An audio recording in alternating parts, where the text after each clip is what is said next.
দিনটা ছিল জামাই ষষ্ঠী আর আজকে সেই দিনের ব্লগটাই শেয়ার করছি। সো সকাল সকাল উঠে ফ্রেশন আপ হয়ে কি পরবো সেইগুলোই বের করছিলাম। এই শাড়িটা হচ্ছে এই বছর পয়লা বৈশাখের একটা শাড়ি, যেটা পরা হয়নি, সো এই নতুন শাড়িটাই পরার প্ল্যান করেছি। অ্যান্ড পবিত্রর জন্য দুখানা পাঞ্জাবি বের করে রেখেছিলাম, ওর যেটাই পছন্দ হবে পরে নেবে। আর আজকের দিনটা নামটাই এমন, জামাই ষষ্ঠী, এটা কিন্তু ম্যারিড ছেলেদের জন্য খুবই স্পেশাল একটা দিন। মানে এই দিনটাতে যা যা রিচুয়ালস, যা যা আয়োজন করা হয় সবই কিন্তু ম্যারিড ছেলেদেরকে ঘিরে করা হয়। সো আমার মনে হয় ম্যারিড ছেলেদের জন্য খুবই স্পেশাল এই দিনটা। আর আরেকদিকে সব গিফটস রাখা আছে, এখানে হচ্ছে আমার বাবার, মার এবং আমার দিদার গিফট রাখা। তো তোমরা যারা লাস্ট 1-2 বছর দেখেছো আমাদের চ্যানেলে জামাই ষষ্ঠীর ব্লগ, তারা জানবে যে আমাদের বিয়ের পর থেকে আমার দিদা আমাদের বাড়িতেই চলে আসে অ্যান্ড সেখানেই আমরা একসাথে সেলিব্রেশনটা করি। আর স্পেশালি আজকের দিনটাতে কিন্তু আমাদের ইনভিটেশন সকাল থেকে থাকে, মানে একদম ব্রেকফাস্ট থেকে থাকে। তাই সকাল সকাল আমরা রেডি হয়ে বেরিয়ে পড়েছি। এবার চলো ডিরেক্টলি বাড়িতে গিয়ে কথা হবে।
সো বাড়িতে আসার পরে ফার্স্টেই কিন্তু আমার মা যেটা নিয়ম থাকে সেইটা আগে সেরে ফেলে, আর তারপরেই চলে গেছে রান্নাঘরে জলখাবারের প্রস্তুতি নিতে। যেটা সকালে বললাম যে আমাদের কিন্তু ব্রেকফাস্ট থেকেই নেমন্তন্ন থাকে, তাই এখানে এখন চলছে সেটারই প্রিপারেশন।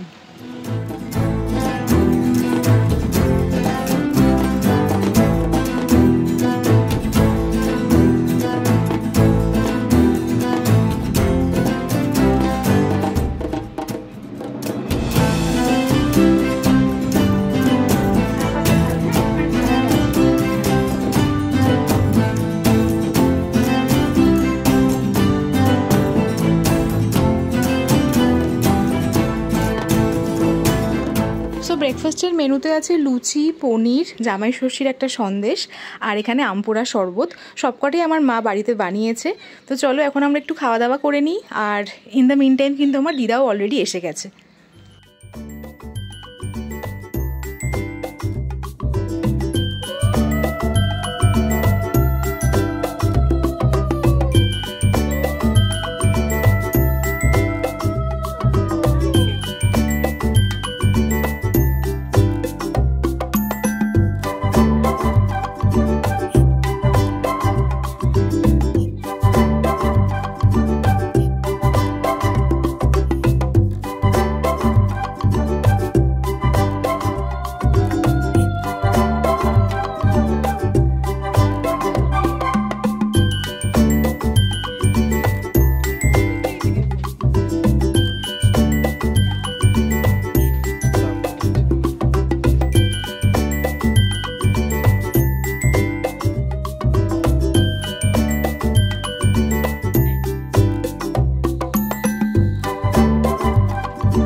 তো ফাইনালি এবার যার জন্য এত আয়োজন জামাই ষষ্ঠীর, সে খেতে বসছে।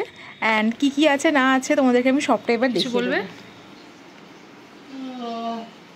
ভালো আয়োজন। যাও কি কি আছে বলে দাও।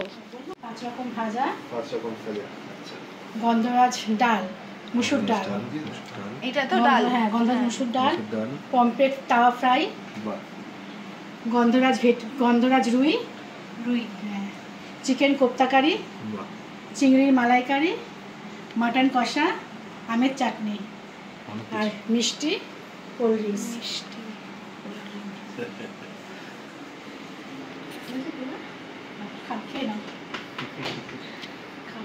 সো তোমাদের সবটা দেখিয়ে দিলাম, প্রচুর আয়োজন করা হয়েছে অ্যান্ড এই সব কিছু অ্যারেঞ্জ করেছে আমার বাবা অ্যান্ড রান্না করেছে আমার মা। আর তোমরা যারা আমার মাকে পার্সোনালি চেনো তারা তো জানোই যে আমার মা কিন্তু অ্যাকচুয়ালি অসাধারণ রান্না করে। সো এই হচ্ছে ওভারঅল অ্যারেঞ্জমেন্ট অ্যান্ড আজকের ব্লগটা আমি এখানেই এন্ড করছি। জানি রামেষষ্ঠীর ব্লগ ডেট ওয়াইজ ছাড়তে বেশ অনেকটাই দেরি হয়ে গেল, বাট আই এম শিওর তোমরা সবাই নিশ্চয়ই দেখবে। সো চলো আজকের মতো টাটা, খুব শিগগিরই আরেকটা নতুন ব্লগে দেখা হচ্ছে।